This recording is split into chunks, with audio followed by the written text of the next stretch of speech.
I want to get into this conversation with Chris Hedges and Cornel West. Now, I don't know if everyone's aware of this, but Chris Hedges actually has a new show on Real News Network. I'm not sure if everyone is familiar with them, but they have some pretty good shows on there. So I recommend definitely checking them out. In this discussion, the part I want to focus on is about when we talk about the conflict that's going on with Russia and Ukraine. Cornel West is going to talk about solidarity, and not necessarily just with those two countries in particular, but people who have been people who are living in despair because of the choices that the United States government has made. So I really want to get into this discussion. I think this is important to hear. So I'm going to go ahead and start this. Oh, whoops, I forgot to open Type BNC. I'm telling you guys, I am not with it tonight. Today was crazy. Today was crazy. All right. Listen to this discussion. So Cornel West is going to get into it here. I want to talk a little bit about the kind of war fever that's gripped the country around the Ukraine. I was, as you know, in Eastern Europe in 1989 as a reporter covering the collapse of the Soviet bloc and the Soviet Union. We talked about the peace dividend. We thought very naively that NATO was obsolete. In fact, NATO has become a very aggressive force. Ask anyone in the Middle East. It has expanded now throughout Eastern and Central Europe. And what is that kind of war fever done? And juxtapose that with the 20 years of war crimes that we have committed in countries like Iraq, Afghanistan, Syria, Libya, and everywhere else. I mean, I just wish that the mainstream press had spent as much time keeping track of the vicious atrocities visited upon Iraqis, those in Yemen right now, or some of the invasion and occupation in Latin America by U.S. forces, as they've done with our precious brothers and sisters in the Ukraine. I think we all recognize war crimes are committed by nation states and empires across the board. And so in our attempt to be consistent, you see, it's well, wait a minute now. We are in profound solidarity with our precious Ukrainian brothers and sisters. We're in solidarity with our Russian brothers and sisters who have the courage to protest and maybe go to jail for 15 years, because we look at the world through moral and spiritual lens from the vantage point of the least of these, echoes of the 25th chapter of Matthew, of poor people and working people. But we also recognize the American empire has no moral authority whatsoever when it comes to the violation of international law, the undercutting of national sovereignties of other countries. Over and over again, we've seen this. And so if, for example, years ago, Gorbachev was promised that there would not be 1 inch added to the NATO countries, and now 14 are added. If, in fact, there's missiles in Poland and Romania, and no missiles in Canada and Mexico, then we have to be very honest in terms of not in any way justifying, excusing the barbaric criminal activities of Putin and the Russian army, but recognizing that the United States has no moral status given its history, given its record. Yes. Yes. Thank you so much for saying that. Who are we supposed to stand in solidarity with? Is it only certain people? I want to show you something. I'm just going to take this down for just a second, Eric, and then I'll put it back up. Someone sent this to me. Let me share my screen. I want to show you some pictures.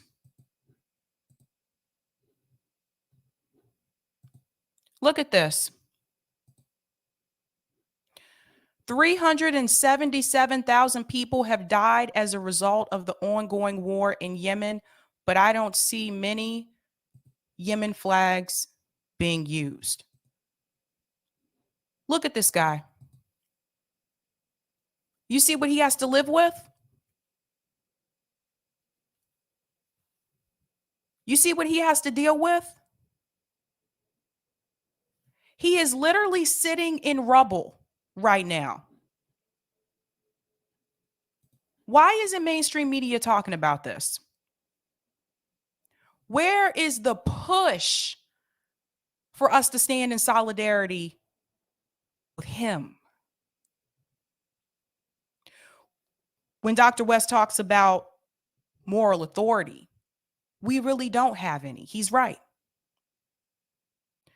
The reason why this is happening in Yemen is because of the arms given to Saudi Arabia from the United States government. We're connected. And this is what they're doing.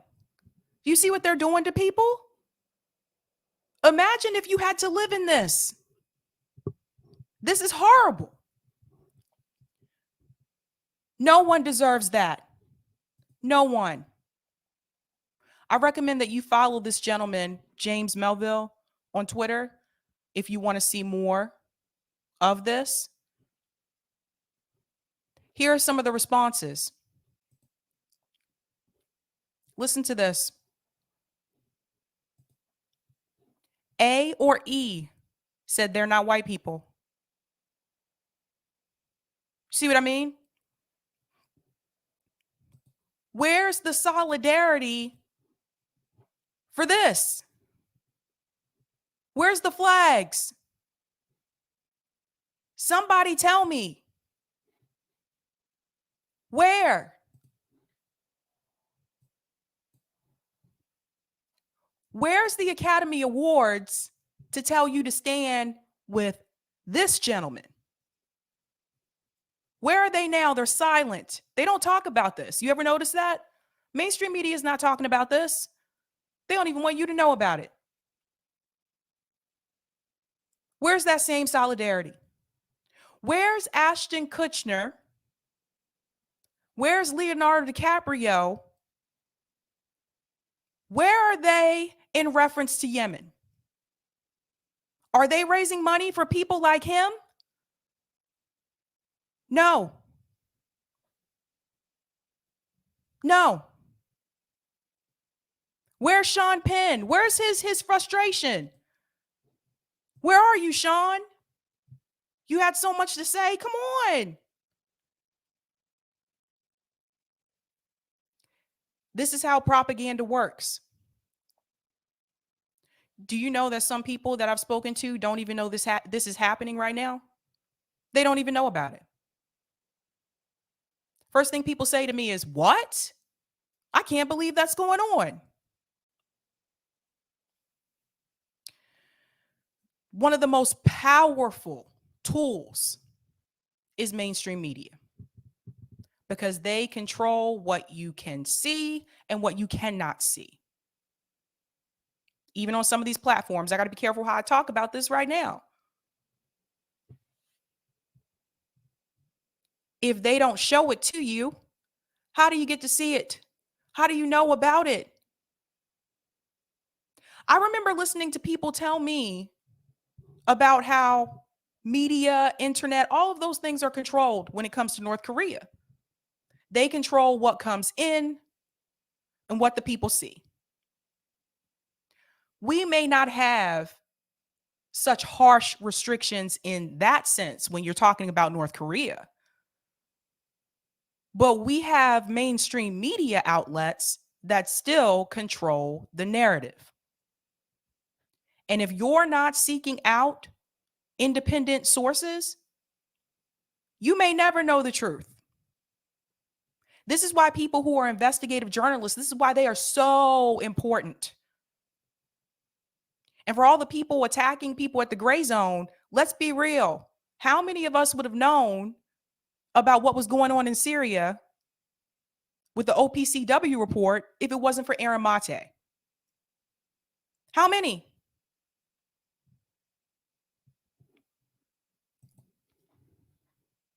Let's go back into the video.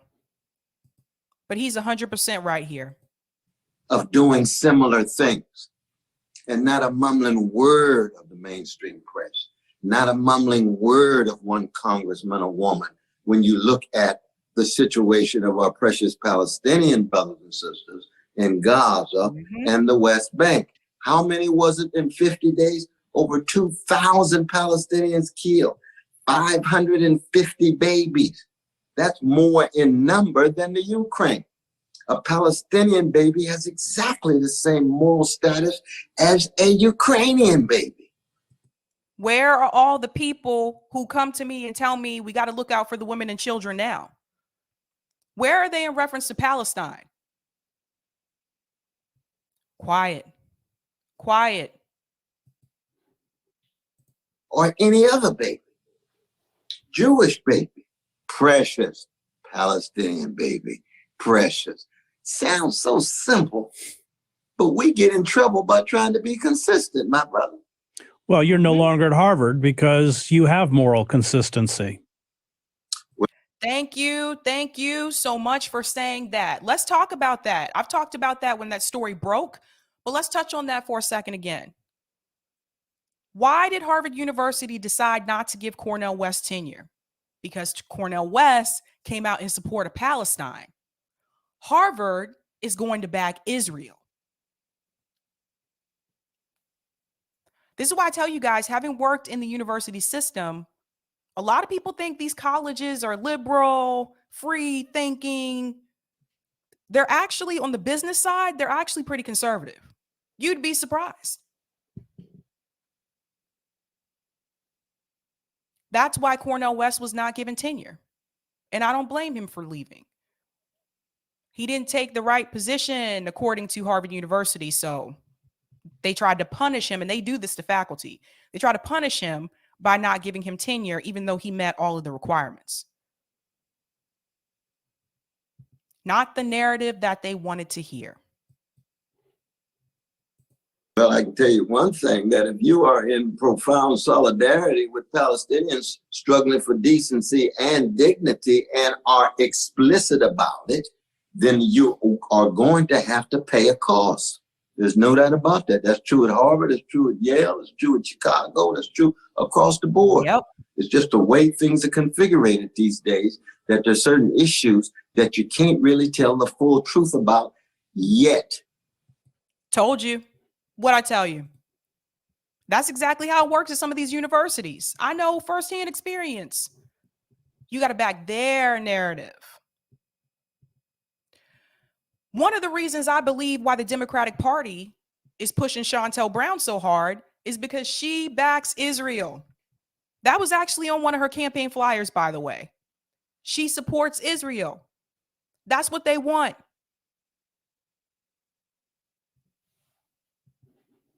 They want a certain kind of narrative. Believe me, in the years to come, in the decades to come, people are going to wonder, how could it be that the United States can get so fired up about one section of the world? 100,000 precious Ukrainians admitted to the United States. I give them a standing ovation. Please come. Please come. But what about our Haitians? What about those from other parts of the world, especially those who are of color? The level of hypocrisy of the neoliberal elites that you've talked about, that Brother Glenn talks about, and others, has to be pointed out.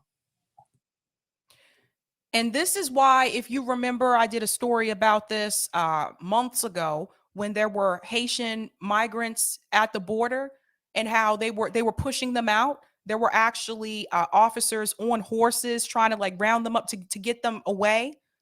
They didn't want them. They don't want them to come here. They only want certain kind of people to come here. Now, this is under the Joe Biden administration. How is this any different from some of the things that Donald Trump said when he told you he only wanted certain immigrants to come here himself? Remember that? Now you see the Joe Biden administration, they're doing the same thing. The same thing. They said we didn't have space. No, they can't. The Haitian migrants, they can't come here. Nope, can't come here. No. But Europeans can. This is why when I tell people, when they say, don't dare compare Joe Biden to Donald Trump, they're nothing alike. That's not true. They have similarities. I think Donald Trump's was just a little bit more overt, whereas Joe Biden was more covert.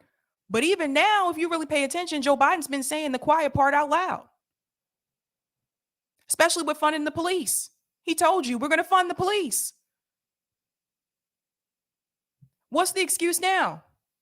See, now we can't say, this is the thing. Now we can't say the people on the right, it's the Republicans, it's the right people. They don't want them here.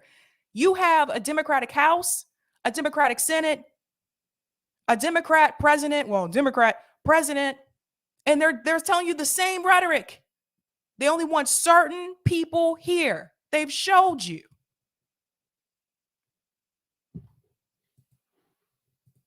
Well, has to be pointed out, and is juxtaposed to the barbaric treatment of the Ukrainians by the Russians.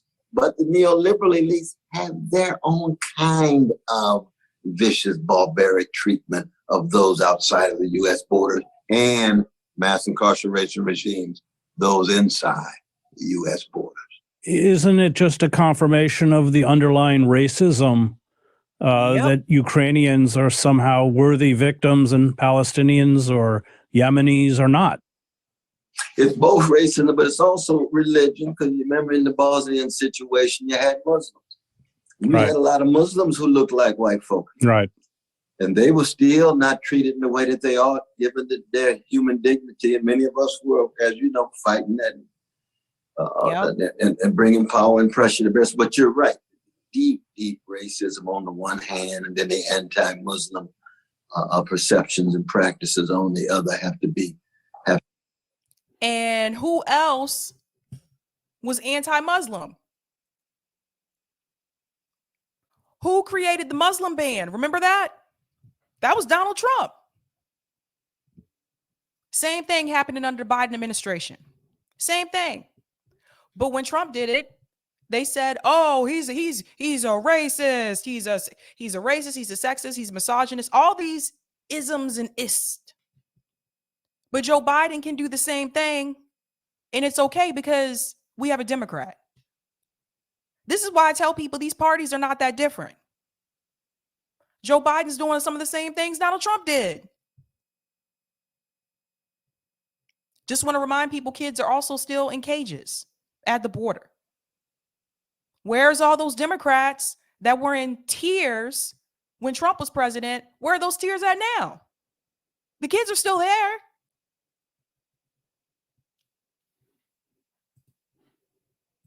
To be pointed out, very much so. You spent your life in the academy. Would you finish Harvard in 3 years? I don't know how anyone does that. And then would you lead the Thomas Pynchon book club when in your spare time? Really, that's all frightening to the rest of us. I want to talk about the academy. You, of course, went to Princeton. I also want to talk about philosophy because you're trained as a philosopher. This is you mentioned this in the New Yorker interview, but you've never taught philosophy. I think that's kind of fascinating on purpose. Okay, I think that's the end of the discussion there. So yes, this is a longer interview. Definitely check it out on the Real News Network. It's a good interview.